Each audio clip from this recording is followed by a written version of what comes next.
Hello, everyone. Welcome back to AI Forward 2021. We have a wonderful presentation coming up, all queued up here. Please give a very warm round of applause for Alfredo Ramos. Alfredo, welcome to the virtual stage.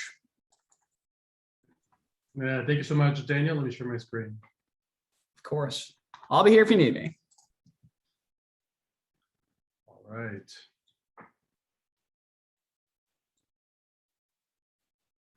All right. Hope you're able to see my screen. Again, like Daniel mentioned, my name is Alfredo Ramos. I'm the Senior Vice President of Platform at Clarifai. Thrilled to be here today with such a distinguished audience. And today I'll be talking a little bit about what Clarifai does for the retail and hospitality industry. Clarifai, I'll tell you a little bit about Clarifai. And maybe just to get things started, one of the things that I think is useful is for you to start thinking about maybe some questions or comments you may have around what you've seen as the biggest use cases or opportunities for using AI within retail and hospitality. It can be online or even offline in brick and mortar. But also, what are the challenges you see using AI for the retail and hospitality industries?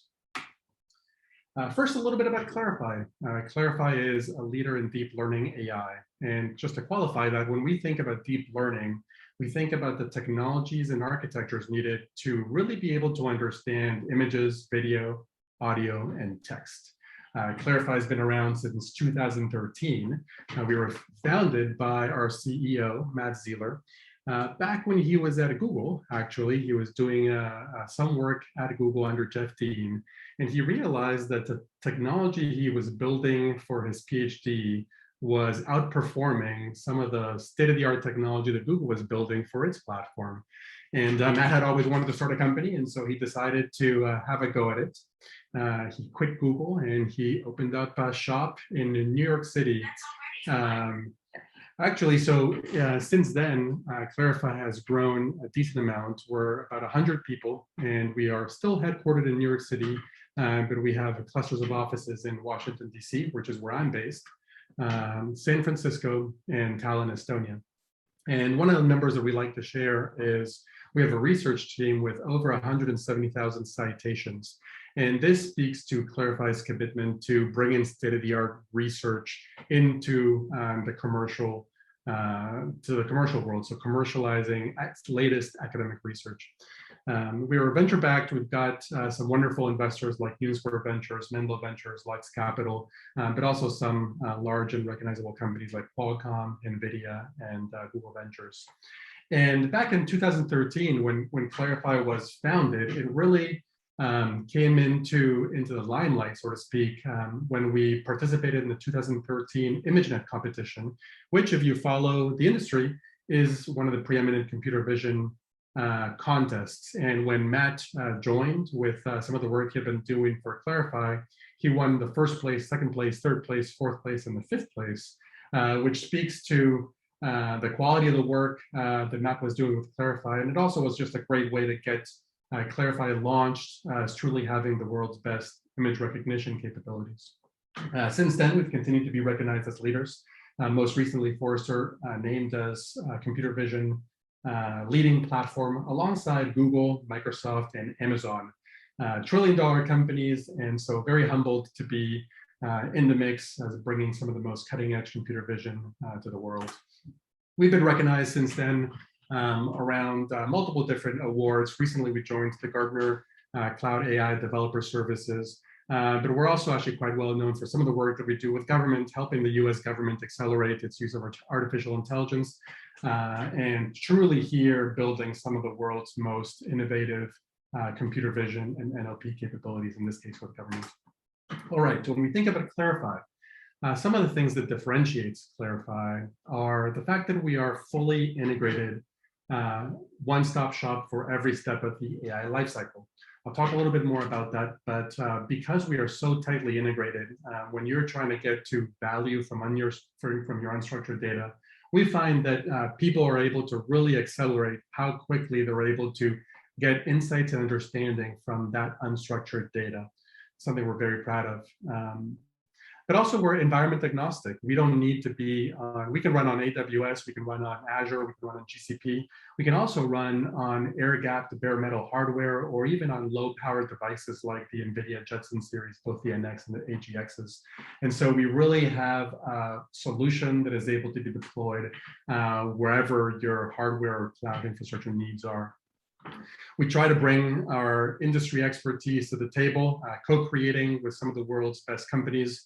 And we really do try to bring AI to the world's developers and data scientists. And for this, we've tried to build a stack that's very easy to use, super powerful for not only data scientists, the most discerning of our users, but also fast enough for developers that are used to wanting to get stuff in kind of like agile methodology into production quickly. And when we talk about the Clarifai platform, we think of it as the following diagram, with the platform here in the middle, applications that are able to be built on top of the platform, the top, and I'll give you some examples of that as I go through my demos. And then, of course, at the bottom, some of our infrastructure, both from a network perspective and an infrastructure perspective. But I'll start with the platform very quickly. Because we are able to process image, video, text, and audio data at scale, that's usually where the journey begins. And we have a bunch of really interesting capabilities for being able to very quickly, as you add data to our platform, index the data and make it so that using AI, as the data has been added, automatically our system is able to tell you what's inside that data. More on that in a second. Last year, we launched a product called Scribe Label. And this is an automated data labeling solution.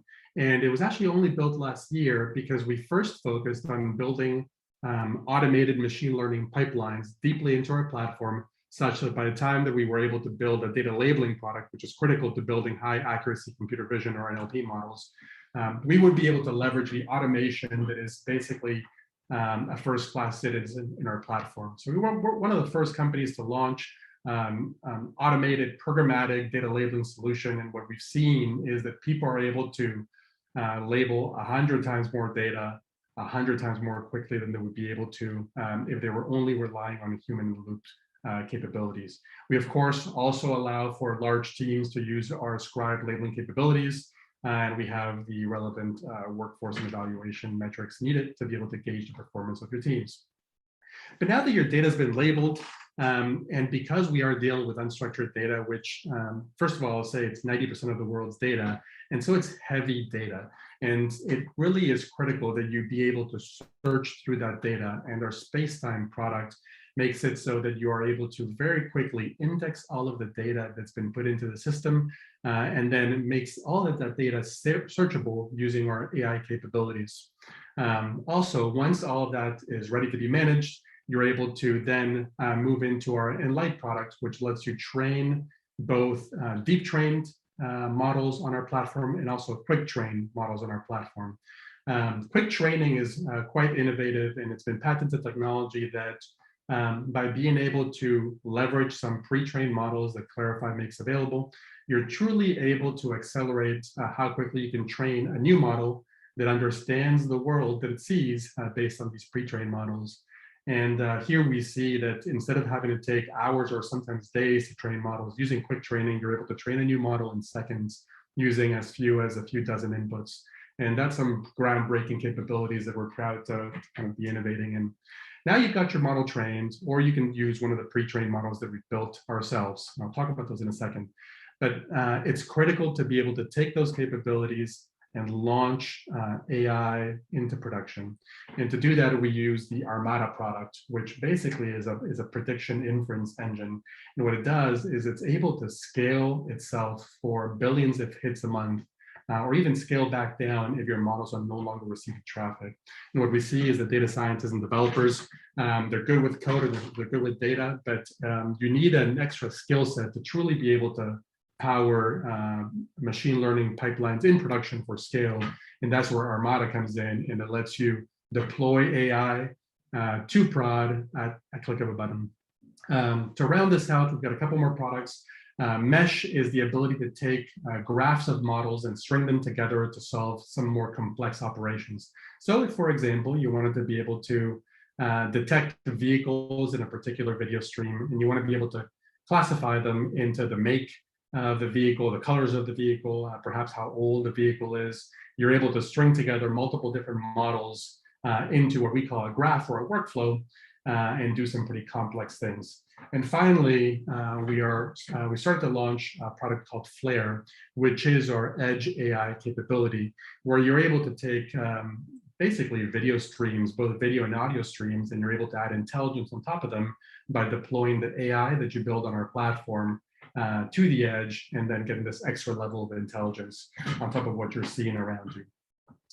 At the bottom, some of the foundations, I'm not going to get into too much, but there's some really powerful capabilities around our data lake and making it so that the data that is being managed by our platform is feeding the models within our platform so that they're continuously getting more intelligent. And as these models get smarter, our users benefit from increases in accuracy. We're going to be announcing some more stuff around an AI community and marketplace later this year. So I'll put a bookmark on that. And of course, because we do some work with the government and the defense organizations, we abide by some of the strictest security capabilities, and that's something that is very important to us. All right. So when we talk about retail, we usually break up the sets of use cases into online use cases and offline use cases. And here you see some of the use cases in the industry that are quite popular. And this is not just use cases that our platform is able to do, but generally where the industry is looking for help using AI around online and offline capabilities. So for example, in the online world, retail companies or e-commerce companies are using AI to organize data visually using automated metadata generation, searching through images and videos based on their visual similarity, and using some of those capabilities to offer product and service recommendations. I'll show you briefly an app that Lowe's built using our technology to be able to snap images in the real world and then be able to recommend products for people to buy using this mobile app and our capabilities. Of course, beyond vision, language is quite important. And in the world of e-commerce, this spans into being able to analyze different types of text, ranging from the sentiment of reviews that users are leaving on your site, or comments that they're leaving for you on social media, but also to be able to categorize documents from your internal operations, perhaps product skewed templates, and being able to automatically use that textual data to categorize your products and get them online more quickly for people to purchase. And of course, with any company that's either accepting a lot of user-generated content or listing a lot of content online, you need to be able to moderate that content. And we've got some of the world's best moderation capabilities, moderating images, video in the computer vision realm, text in the NLP realm, and audio in the audio recognition space. Now, as you move into the offline use cases, it's really all about adding intelligence to the offline world. And we love this because increasingly what we're seeing in the retail world, but also in hospitality, is people looking to merge their online and offline experiences using, think of it as like omni-channel intelligence, right? And now in the intelligent shopping world, you've seen companies like Amazon and Amazon Go start to offer frictionless shopping, where a customer that's walking through a grocery store aisle, as they pick up an object from a shelf, there's a computer vision camera that's basically capturing what it is they're picking up from the shelf and adding it into their basket, so to speak. So they're literally able to walk out of the store without having to go through a cashier. But there are also use cases around safety. For example, monitoring whether there's a fight breaking up, perhaps on Thanksgiving aisle at Best Buy, or maybe just at a stadium, whether there's fires and bombs exploding, or there's any type of commotion that is worth being alerted on. Of course, in the retail space, shrinkage is a problem, and increasingly people are using computer vision to detect theft and reduce the amount of shrinkage that they have to deal with in the retail environment. Managing inventory, as you can imagine, for example, keeping on with the grocery example, being able to detect whether shelves are need to be stocked or they have a low level of stock, and being able to alert back office personnel so that the shelves have the products that need to be sold.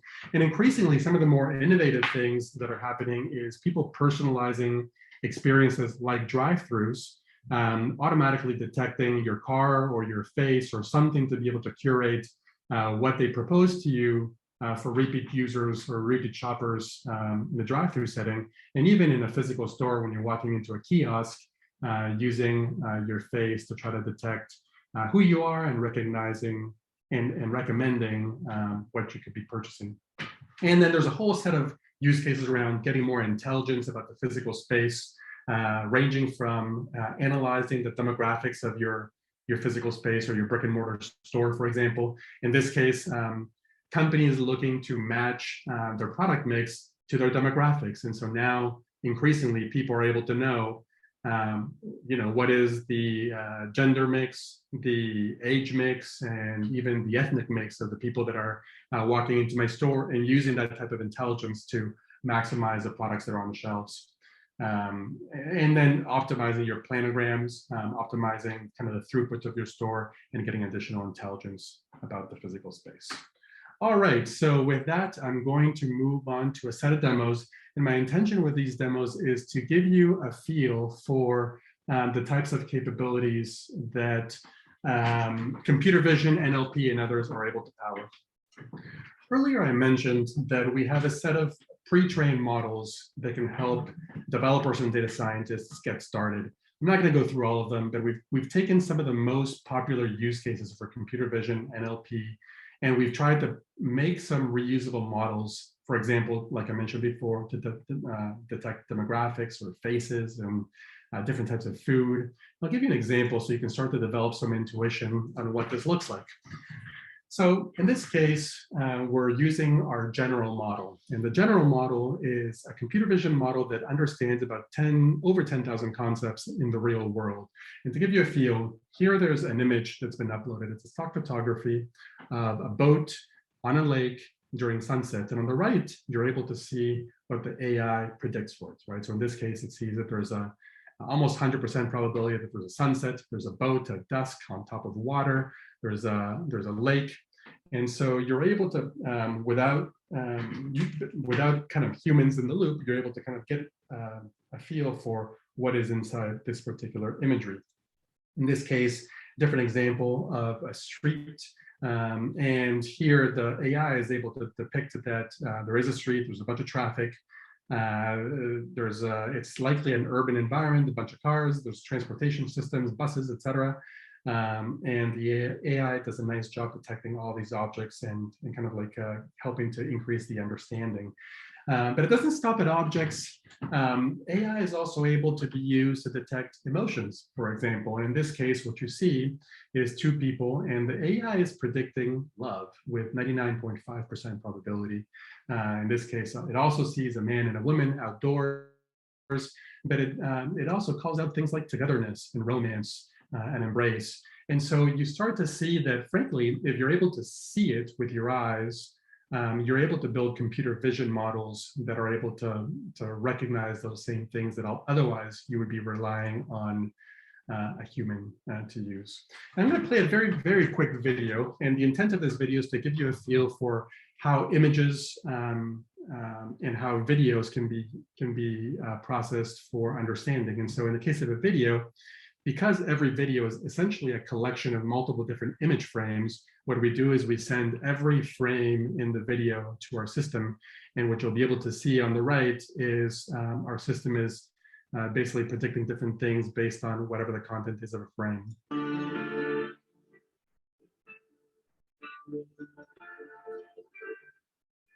So in this case, the AI is seeing there's no people, there's an outdoors, and there's a landscape. Let's move to another frame here.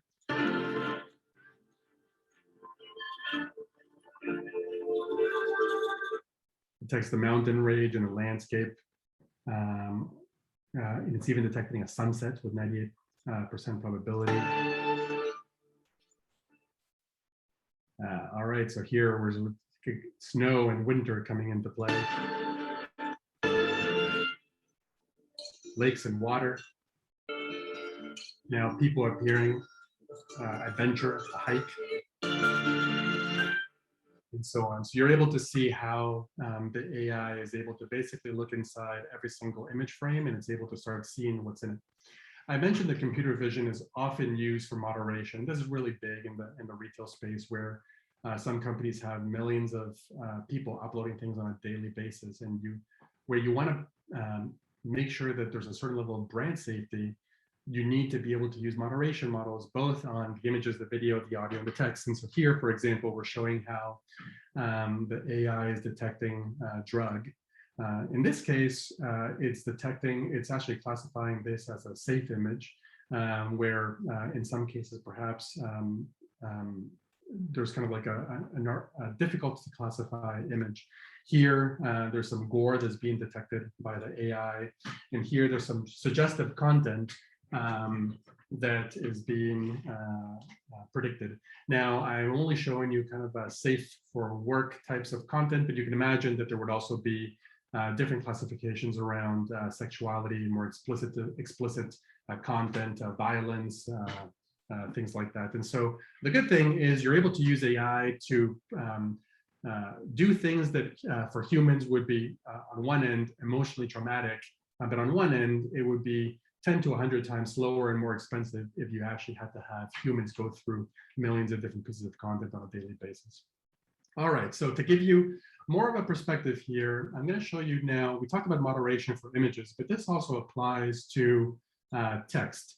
And so now we're inside of, we're inside of Clarifai's tool. 1 second. 3-minute warning. And here you're able to see how we are able to detect identity, or in this case, the AI is not detecting that there's any issue with identity, hatreds, or threats. But if I were to go to another piece, for example, here, we're detecting that there's some toxic content, some obscene content, some insult. And so the idea here is to prevent users from having to actually see any content that damages brand safety. In the world of computer vision, increasingly with social media, you're able to start not only, you're able to look into the images and also detect out the content within each image. And so you're able to start moderating that using some of these capabilities. But in the retail space, another thing that people end up doing often is you're able to, for example, get all the text within a particular piece of consumer packaged good. And by extracting the text out of, for example, a product imagery, you're able to start creating automatic metadata that can then be enhanced on your product listings. And on the right side, you see all of the data that's been detected, and you can use that to enhance all of your product listings. And you can do things like detecting license plates, so that when a car drives into your drive-through, you're able to detect who they are. I mentioned visual search earlier, and here I want to show you an example of an application we built for Lowe's, where there's literally millions of different SKUs that have been added, and you're able to use visual search to be able to detect if you're searching, for example, for black spectacles, you may be able to recommend other products that are similarly looking. In the retail world, oftentimes people use AI for logo detection, and so we have some pre-trained logo detectors that are able to detect logos within, for example, TV streams. And so what's happening right now, by the way, is our models are getting loaded, and that all happens automatically. Once it's been loaded, you're able to detect that the model sees Real Madrid on the right side, Emirates and Adidas. Similarly, you'd be able to do it on top of social media imagery, detecting the Nike logo, or perhaps even actually, here I think we have a Coca-Cola logo being detected with 99% probability. I wanted to very quickly give you a sense of some hospitality use cases, because one of the things that people are starting to think about doing is detecting the number of people that are in a pool space, for example, using some of our capabilities. But not only that, you're able to detect, the number of beach chairs that are open, for example, so that someone doesn't go into the swimming area if there's no features that are available. And then on the visual search side, I wanted to give you a sense of how people are using visual search to detect similar people. So in this case, I am searching for the image of this baby face, and it's able to find other babies wearing glasses randomly enough.